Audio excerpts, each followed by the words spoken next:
Welcome to the T3 Technologies podcast. Welcome back, guys. In our last episode, we had a in-depth discussion about ChatGPT and AI, and is ChatGPT and AI making us stupider? So it was really a great conversation that Tony, Al, and I had. I suggest if you did not listen to that, you go back and listen to that podcast. Because some insightful information was definitely passed along in there, and some in-depth conversation as well. For those that don't know that are joining us now, we have Tony Jimenez, my man, my side man, my guy, my sales manager. Great personality. He's an asset now to this show. So he'll be a mainstay. Even though maybe he doesn't want to, maybe he does. You don't have a choice in the matter. So, thanks. Thanks for coming on board, Tony. And we got Al Sharif Blackman. For those that don't know, to recap real quick, Al came to me one time when we were meeting, and I mentioned about ChatGPT and AI. And Al mentioned, is AI ChatGPT making us stupid? And I thought, well, that'd be a great podcast. And here we are today. So here we are bringing up everything we're bringing up today. So, real quick, guys. So in the last episode, we were talking about how we consume information. Are we retaining information? There was an article written about is Google making us stupid, and how we're consuming information faster than ever before. And it's true. And the question that came up: are we retaining that information? So one thing I want to talk about is, and I like your input from both of you guys, is how have we changed our consumption habits? So ever since maybe we were in high school, college, to even now, in 2023, moving into 2024 in a couple of months. So I mean, again, we do our research and our prep work for the podcast. I use Google to find my information. I read through many blog articles, and again, everyone's opinion on what we're currently doing. Use ChatGPT and AI to help develop the layout and the plan, and help modify the plan to a certain level after I already drafted it, to go ahead and take a look at how can I make this better. So an example of how we consume information in the digital age. One thing I do all the time is I Google. And and the funny part is, most of us Google now from a mobile device. We don't Google from like our computer anymore. So I guess the question is, how do you guys consume energy? Like, what do you and Tony do? Al, what do you do? So for me, actually taking up on something, a lady, she thought she was having a heart problem, and the first thing she goes is right to Google, and she thinks Google has all the answers. And sometimes we think Google has the correct answer, but it gives us a synopsis, or it gives us an observation of what we might think is what's going on. But then it gives us what's the word I'm looking for? It gives us a huge, it like hits us harder, and it makes it seem like the situation's worse. You know what I mean? It makes like seems like Google makes you seem like the situation's worse once you put it into Google and you search it, and then your brain starts to go haywire. Am I right? Oh, we all know that. What about D? Next thing you have a bad toe and it's sprained and you have cancer. So for me, even taking the stand and looking at that standpoint, I think the consuming of it, I feel as we don't justify it. We don't really add heed. We don't really take in the full out knowledge or information when it's given to us. We're reading one line, then skip to the third line, skip to the fourth line. We want to see what our eyes want to see. Does that make sense in Google? And if it doesn't make sense, then our brain starts to go a little bit haywire. Agreed? Completely agree. Yeah, I mean, well, in the end, to elaborate on that. So, in the article that was written, again, we mentioned this in our last podcast. In 2008, there was an article written by The Atlantic, And is Google making us stupid? And in that article, they actually mentioned that they found themselves, and then again, they interviewed and had discussions with people that are professors, right, and people that are literary scholars. And what they mentioned is that they found themselves not even reading the full blog article. They found themselves reading bits and pieces of the article as they're trying to seek out information. So that's a good point. And are we actually reading the full article? Now, I personally, in doing my prep work, read the full article, right? I didn't Well done. over it, Well, right? Right. that's a tall order with the Atlantic. It's all long reads with the Atlantic. I think I bought one Atlantic at an airport once, and I was like, "There's no chance of getting through even one article." Anyways, go ahead. I was just taking. What's funny too, back to that, Tony, is that I'm an old school guy. I have a couch in my office, and I like to print out papers and take that to my couch, step away from my desk and my computer screens, and actually read paper. We're killing trees. I know. I'm old. That's that. We gotta get you a Kindle, AJ. But they didn't allow me to print out that article. So it actually said, "Oh yeah, pay for this." Oh, and you still push through with the blue screen. Well done. I pushed through, persevered, and I read through the article on my computer screen. I'm sure you could have asked ChatGPT how to make it a PDF and be able to save it. I read it for you. I should have. Or it could have read it for you. You should have just had to read it for you. I don't know what you're thinking there, but and that's a good question. You got a good point, Tony. And that's a good point. Is when you do research and you're trying to find out some information, do you prefer to watch YouTube and a video, or do you prefer to go ahead and find a blog article or a post and read that post instead?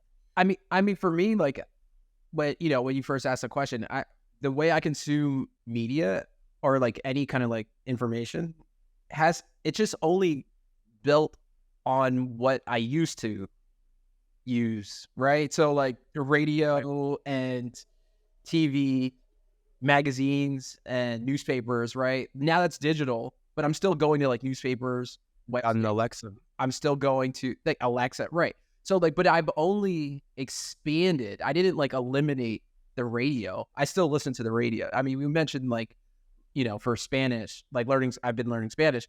I listen to the Spanish radio, right? I don't just like go on YouTube and Google videos in Spanish, right? But I also watch Telemundo like every day in the morning. So I'm using the TV as well. And then I use Instagram. I tried to make my Instagram feed all Spanish, So it's I'm not only using one, I'm only expanding. I'm expanding upon everything and using all these resources, including Google, including ChatGPT, And YouTube and you used to read books? Oh yeah, I read books. I'm only reading in Spanish right now, so it's a really slow go. But I get about 12% through these books, and I'm like, man, this is brutal. I'm trying to find like interesting topics. Like right now, I'm reading a World War I book. But yeah, I'm reading that in a Kindle. But you're reading a Kindle. You're reading it on a digital platform, right, but still a book. It's still a book, right? Yeah, exactly. Like I'm watching, Telemundo through my Apple TV. It's still TV, right? It's not. Yeah. Right. But you're learning as well. You're consuming information as you're watching that video.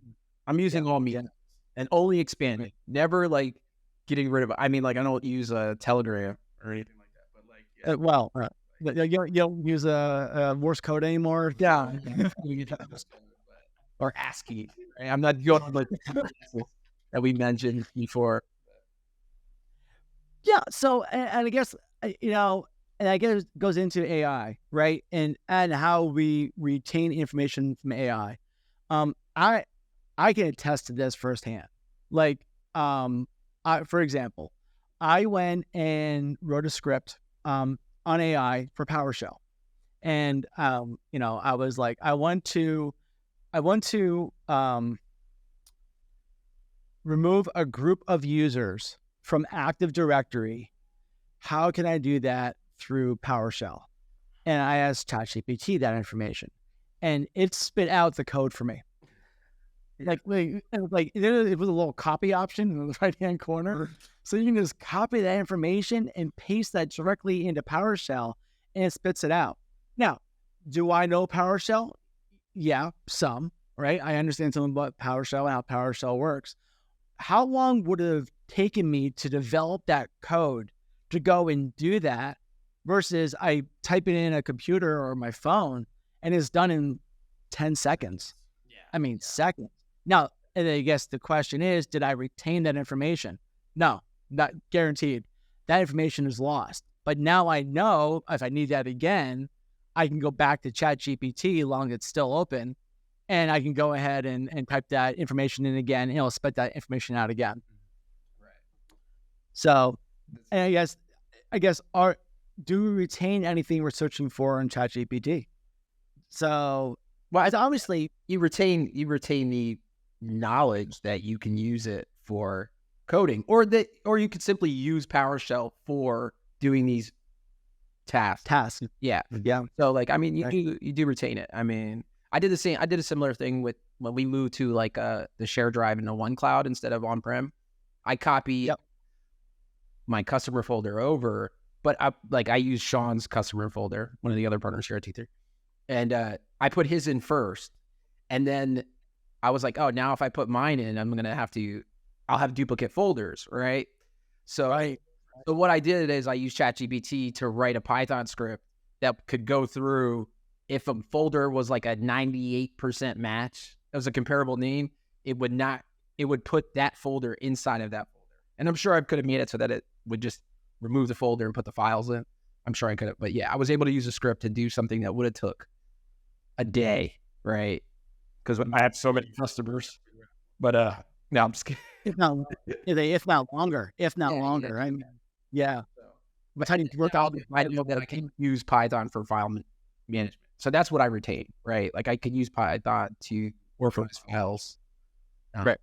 So retention, yes.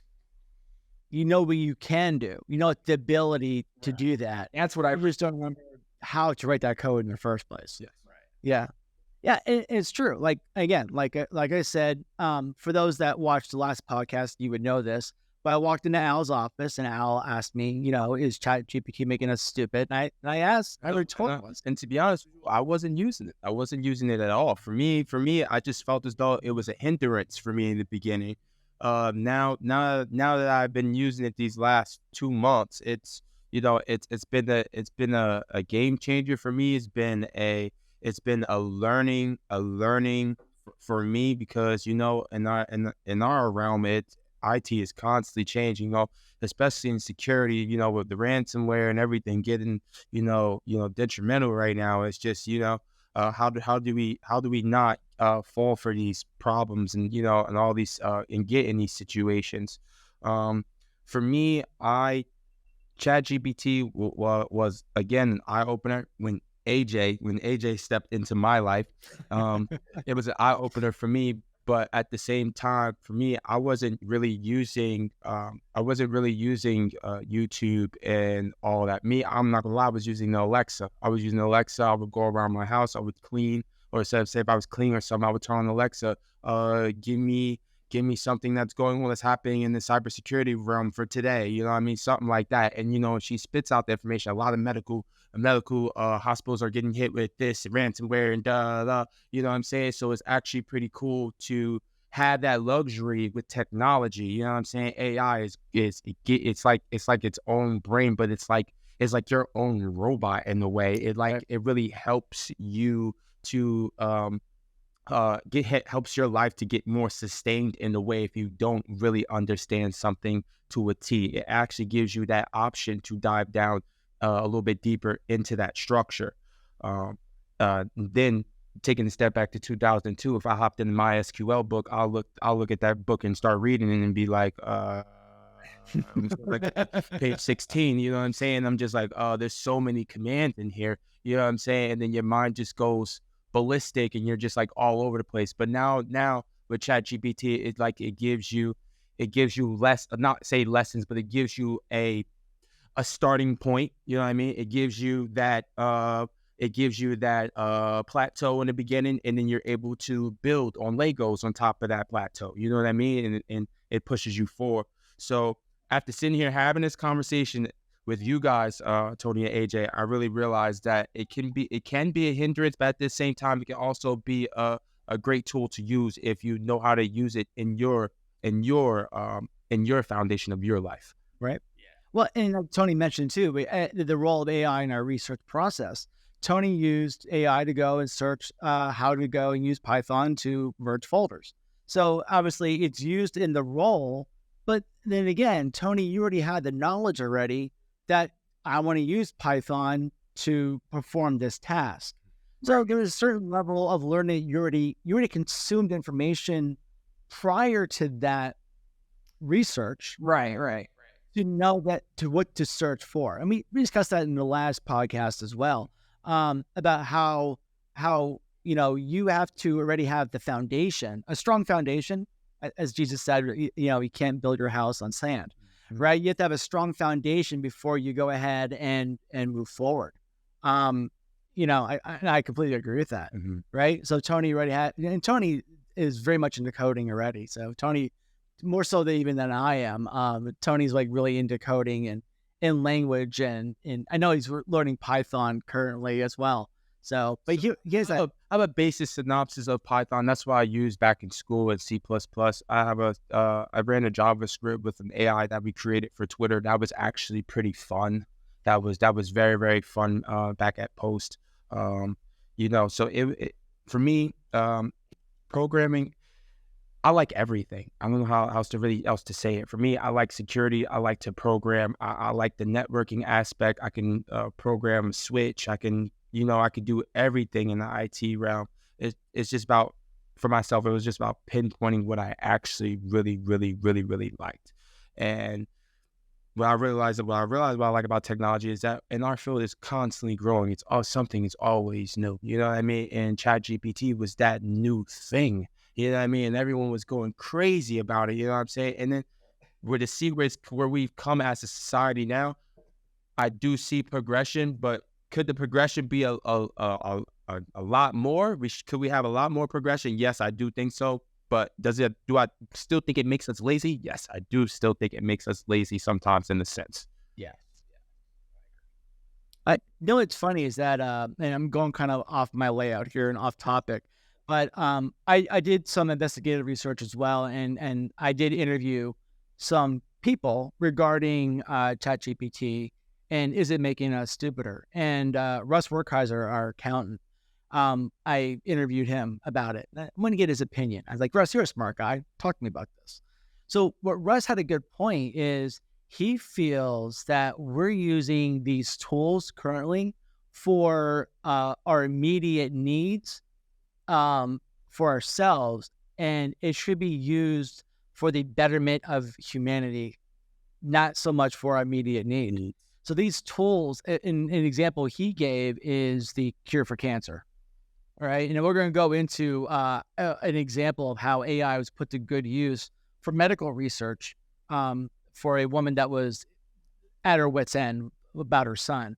But he said that why can't we use these tools for the betterment of humanity? Because there were these guys back in the 1920s that came up with a vaccination for polio and for smallpox. It was killing all. Right? It was one guy. One guy.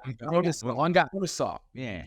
Right. Why can't we use this now to help humanity as a whole? Now I know our great inventors today, right? If we can think about our great inventors, we got Elon Musk, great inventor, right? You got Jeff Bezos, again, great inventor. I mean, again, these are guys that billionaires, right? I don't know if you want to include Bill Gates in that conversation anymore. Is he an inventor anymore, or more? Is he more so much on his role of forming, basically organizes MPO? I have to put him in there because he's been there. He's been there since the glow and as IT started to move to its climax. You know what I mean? True. So I have to put him in there because I'm not going to say he's one of our founding founding fathers, but he's one who has really pushing humanity to reach a certain level. So I have to include them in that. So, and these gentlemen are right now using AI, obviously, and they're using their research for exploration and space travel. And I know, I think it was Jeff Bezos. I forget. I think it was him. Somebody wants to go to the asteroid belt between Mars and Jupiter and mine the asteroids and bring back the resources back to Earth. So, so we're not mining on Earth itself. Interesting topic and an interesting point. And maybe they said they can find different elements on these mines that we don't have here on Earth that we could utilize on Earth for energy and everything else.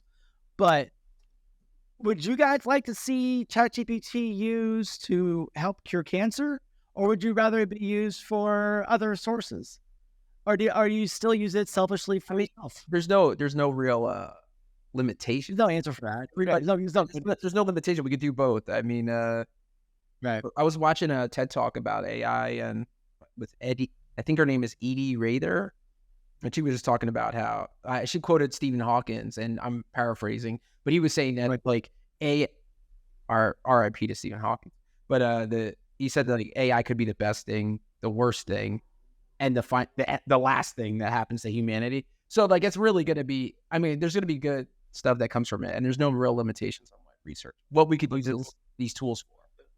There'll be bad coming from it too as well. I feel just looking at my generation and looking at, you know, the older generation, you know, and how they came along, like, you know, from the 70s and the 80s, and now that we're in 2020s, I kind of think about, you know, like the kids nowadays or teenagers who have luxury to this, that it's an open source to them. It's there, it's in front of them. We didn't have that, but, and you know, in like 2013, 2012, you know, it wasn't like an open luxury to us. But for them, will it make them slower? I would think about that. Will it make them slower? Will it not help them maintain the information faster, or will it not help them to you know do their everyday life? You know what I'm saying? Will it make them So no offense to no one. So let's take a skinny man and let's take a heavier set man, right?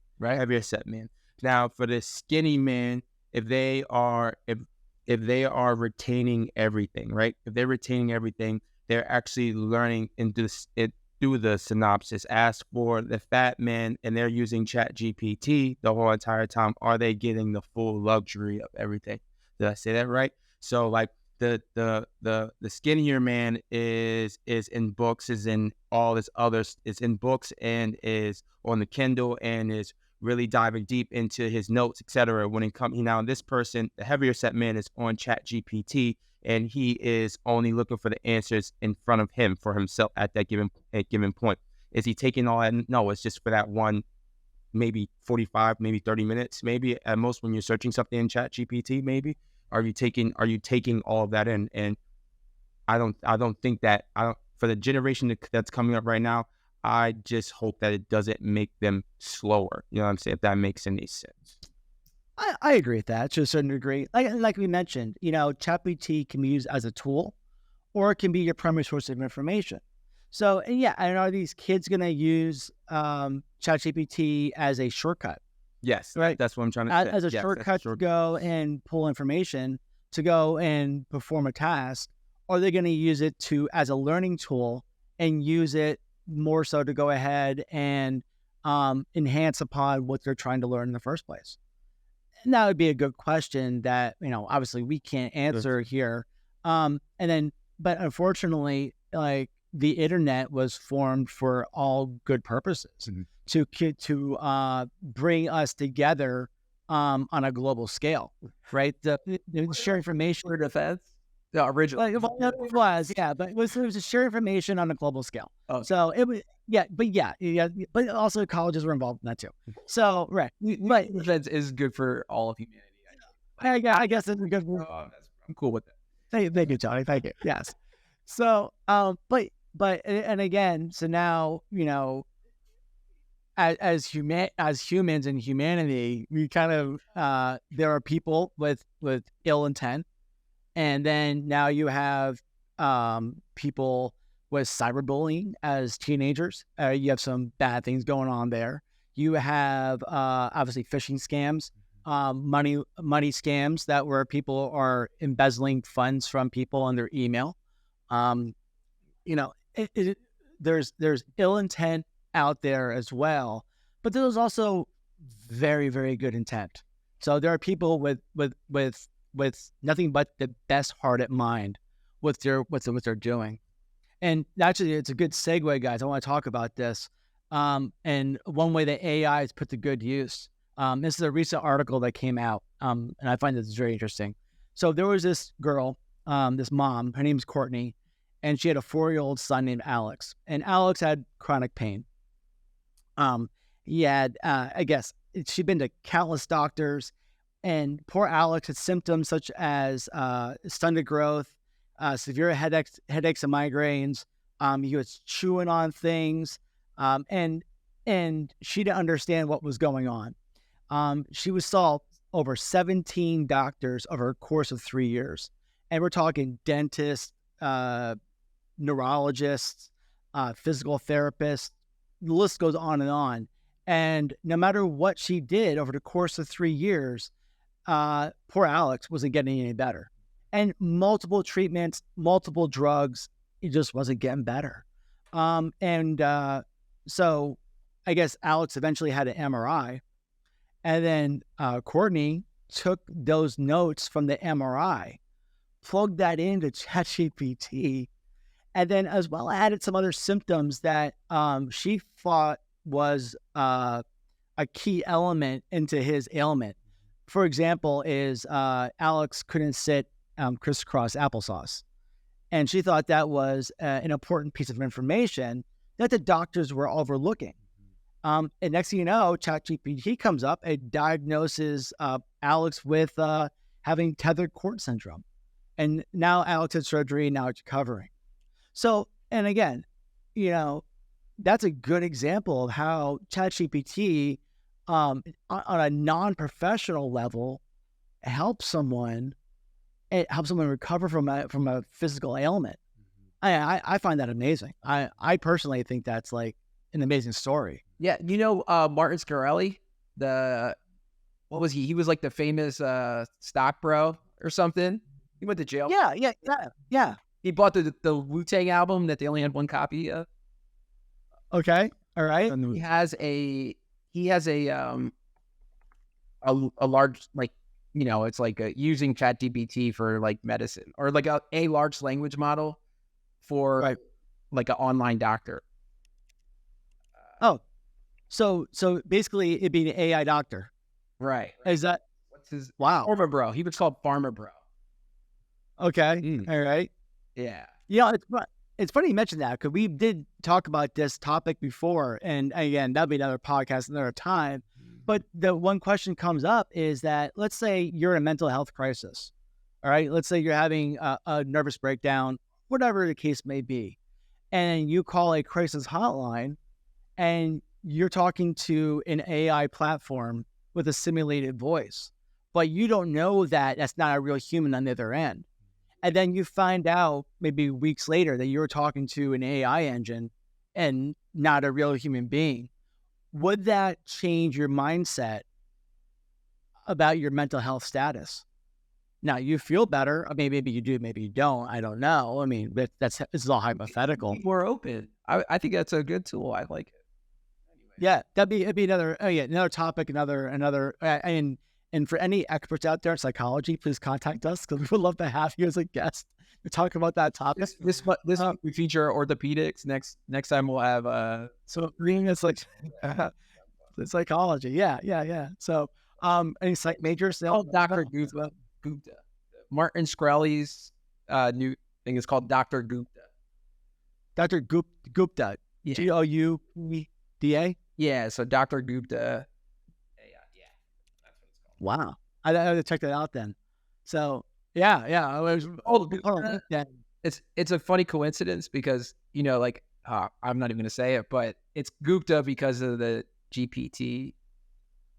Oh, okay, all right, okay, all right. Like, yeah, whatever. I'm just gonna say.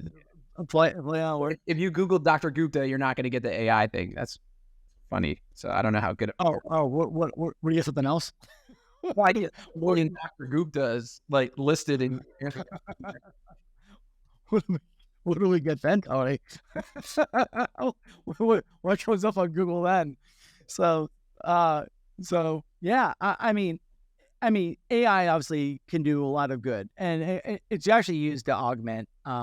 It should be used to augment already our learning experience. I don't think it should be used as a primary source. Hopefully, it could be our primary care physician, and like shout out to all primary care physicians. I'm not trying to steal your job, but like all doctors, lower, healthcare costs, right?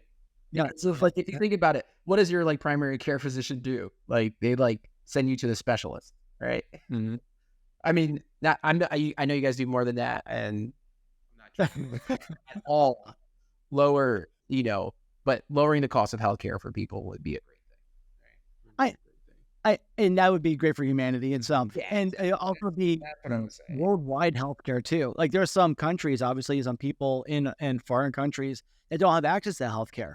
So if we could have like worldwide healthcare, and available to everyone, that would be a benefit. I'd be a benefit to humanity. Yeah. So I completely agree with that. So I wanted to revisit one of the things that we were talking about before about how you use the PowerShell, how we use the merge thing, but I knew like Python was a tool that I could use.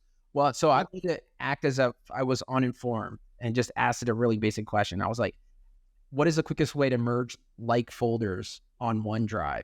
And it gave me like 3 methods, and it was like using OneDrive web interface, and it was literally like click and drag, like File Explorer in Windows or using the OneDrive app on Mac, right? And then I was like, is there a quicker way? And then it said batch scripting on Windows. It suggested that. And then it gave me a PowerShell example with Robocopy. So I think that like even with an uninformed person, if you were just really like, yeah, I know I can click and drag, you know what I mean? We got to have some kind of like foundation for at least know what a computer is. But yeah, it did started giving me like bash scripts and PowerShell, in case you use a Mac, like a normal human. Tony's a Mac guy, by the way. I could tell. I felt the energy. Tony's a Mac guy. So it's like those old commercials. I forget who was in those commercials, but they were hilarious. It's an actor. Yeah. Now there's 2 of them. Yeah. A PC and a Mac. And I actually, when I lived in Philly, I had a beer at Bob and Barb's, and he was sitting right next to me. The PC guy was sitting right next to me. Wow, it's awesome. He's a funny dude. He's funny. Look at his name. So definitely. Like, cool hip PC. We can wait on track. What are we? So I mean, again, we got to wrap up here. Tim's giving me the old. We got to wrap up here. So comedian. It's a red. Yeah. So, but I mean, the takeaway is that is ChatGPT making us stupider? Only if you allow it to be. That's my takeaway from it. Yeah. I would say, like, for me, I would, you had mentioned earlier, like, shortcuts. I read a book by Shane Snow called Smart Cuts. Like, I would think that's more of what it is. If you're using ChatGPT, it's a smart cut. And again, going back to the Sherlock Holmes reference from the past episode, there's always going to be a Watson, Yep. Some people will use AI to make themselves better. Some won't. But overall, I think the recent developments are great. The recent developments in like the AI space and the large language model spaces are great. 1, because I had NVIDIA stock, and 2, because like, I don't know. It's just, I'm really excited about the future. I'm pumped for it. And I don't think it makes us stupider. Then that's me too. I'm excited for the future too, and where we're gonna bring. I'm excited for 2030, but I don't want to rush it. I don't want to get older faster, guys. But what I'm saying is, I'm excited because, like, shoot, I'm in my 20s. I'm about to be almost in my 30s now, and just to see where we came from. I have when I'm at. I'll tell you the truth. Oh, one quick one. I'm in OAA right now. I'm in OAA, and I'm going through we got the graveyard. Going through the graveyard, and I see these old Dell laptops, like the old Dell laptops, and it's still in its briefcase, and it's like, and it you know how the Sega used to look, how the Sega Saturn used to look, it looks like that, and it has like this the Dell symbol with a gray circle on top, and I'm looking at it, and I'm like, oh my god, like I can't even remember the first time I actually seen the laptop before in my life. I think the first time I saw a laptop had to be maybe 2001, 2002. Well, I think that's the first time I think I saw a laptop. Oh, my friend. I had first laptop that I had. My dad gave it to me, and it was DOS. It was a DOS laptop. This thing was like that. I mean, if you see the camera, like that thick, and it was only about that wide, and about that wide, but about that thick, and the monitor screen was half that size. So and again, we're talking no Ethernet on it at all. That had a serial connection on it, RS-232 serial connection on it. I think it had parallel connection on it as well. So I think for a printer hookup, so that was the first laptop. That's our conclusion. That's our conclusion. That's how old I am. Well, that's how old I am. So yeah. So what's funny is that and you talk about how technology has progressed over the years. So I've been in this industry. Next year will be 30 years for me. So I started in '94, and then here I am today. But I've been in this industry. I mean, I lived this industry. My dad was in technology my whole life. I mean, I was coding on a TRS-80, Radio Shack TRS-80, when I was 5 years old. So we had back then your media was stored on a tape drive, like a cassette tape. You put the cassette tape in and it read the cassette tape. It took forever to load. So that's how far back I go in technology. Yeah, it's things that I've seen progress over the years. I mean, I remember back then it was monochrome. We didn't have any color monitors. So then finally we got what's called it was called CGA, and I don't remember what CGA stands for. I know EGA was Enhanced Graphics Adapter. I think CGA Color Graphics Adapter, and it was 4 colors. So, and that's the yellow, red, white, and another color, right? Yeah. It's that something you have a cluttered attic in your brain. Yeah, I do. I'm retaining all that information, Tony. What happened to the conclusion here? We're wrapping up now. We're at 40 minutes now. But takeaway is, everyone, that obviously AI is a very useful tool in today's workplace and today's academics as well, I feel. I think that if it's put to good use and not used for ill intent, either to circumvent a learning objective or to go ahead and do some harm on somebody, I think it's a good tool to use. I do not feel it's making us stupider. That's my opinion. If you disagree with that, again, we're open to comments in the comment section. Yeah. I'd love to hear what you feel about that. I would love, if any of these 5 people are listening or watching, it'd be cool to see what they're using, especially in the IT space. And hopefully Al will come back with some more information on how he's implemented in his work. That'd be exciting. Yeah, we'd love to. But I got so we're gonna wrap up. We're gonna wrap up here. I would love to see your comments and see what you all think about this. One thing real quick, I got a shout out to my man Luke over at the Wise Bee next door. I mean, I told him I would make a shout out to him, give a quick shout out. He made me an awesome Reese's peanut butter latte. That baby kept me jazzed through this whole recording. So both episodes, both recordings. We already got sponsors. That's what's up. My man Luke. I told him a shout out to him, and that's my shout out to Luke today. So, my man, thanks for having me, guys. Thanks for coming, Tony. Again, maybe we'll catch you next week. All right, absolutely, man. Yeah, I'm here. I love this. The atmosphere here. We trying to pinpoint what's going on in humanity. You know what I'm saying, with this IT realm. You know what I'm saying. AI is taking us to the roof. And I pray that we don't, as a society and as a whole, we don't let it make us it heats us. It doesn't stop us from our growth. I mean, always take steps when you are using the ChatGPT system, and realize and read what you are reading and understand it to a T, because it will help you down the road to a great extent. And that's it for me, guys. I agree. All right, guys. Thanks, everyone. Appreciate it. We'll see you next episode. Peace.